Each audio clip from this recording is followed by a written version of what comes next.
Yahweh, soberano Pai Celestial, no poder do nome do nosso Senhor Cristo Jesus nos abençoa e nos guarda, nos ilumina e nos guia por um bom caminho. Aleluia, amém. Estudo Bíblico, João 16 verso 18.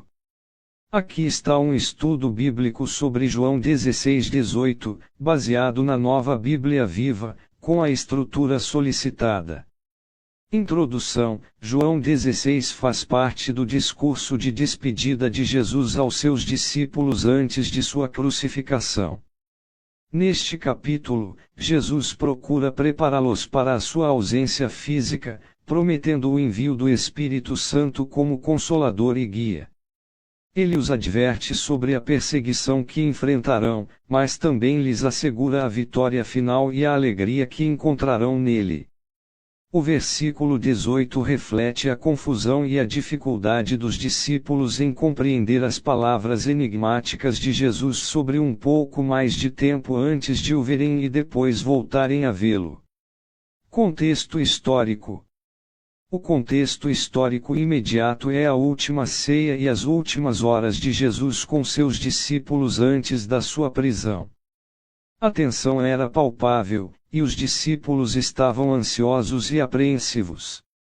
A cultura judaica do primeiro século esperava um Messias terreno que libertaria Israel do domínio romano, mas Jesus estava falando de uma partida e um retorno que transcenderiam essa expectativa terrena. Ele usava linguagem figurada, preparando-os para eventos que eles ainda não conseguiam processar: a sua morte, ressurreição e ascensão, e o envio do Espírito Santo. A referência à perseguição, João 16:2, também é crucial, pois prenuncia a hostilidade que os discípulos enfrentariam por causa da sua fé. Interpretação: João 16:18 revela a dificuldade dos discípulos em compreender a natureza multifacetada do ministério de Jesus. A expressão um pouco mais refere-se a dois períodos distintos: o curto espaço de tempo entre a sua morte e ressurreição, e o período posterior à sua ressurreição, quando eles não o veriam mais fisicamente, mas o experimentariam através do Espírito Santo.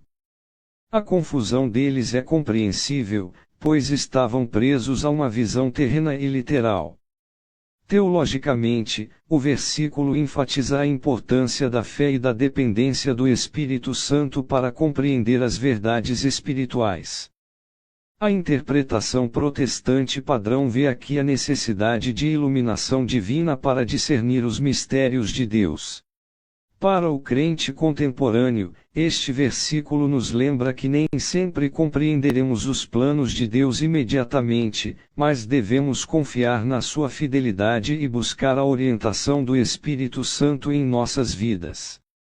Tal como os discípulos, muitas vezes ficamos confusos com as reviravoltas da vida, mas devemos confiar na promessa de que a tristeza se transformará em alegria e que Jesus está sempre conosco em espírito. Veja as referências. Lucas 24 verso 45, então lhes abriu o entendimento para compreenderem as Escrituras. Assim como Jesus abriu o entendimento dos discípulos após a ressurreição, João 16:18 destaca a necessidade contínua de iluminação divina para compreender as complexidades das Escrituras e os propósitos de Deus. Este versículo mostra que a compreensão espiritual não é apenas um exercício intelectual, mas um dom de Deus. Atos 1 verso 8, mas receberão poder quando o Espírito Santo descer sobre vocês, e serão minhas testemunhas em Jerusalém, em toda a Judeia e Samaria, e até os confins da terra. Após a ascensão de Jesus, os discípulos receberam o poder do Espírito Santo para entender e espalhar a mensagem do Evangelho. Isso ilumina João 16:18 ao mostrar que a compreensão que eles tanto buscavam viria através do Espírito, permitindo-lhes ser testemunhas eficazes de Cristo. Este versículo destaca a conexão entre compreensão espiritual, poder divino e missão evangelística.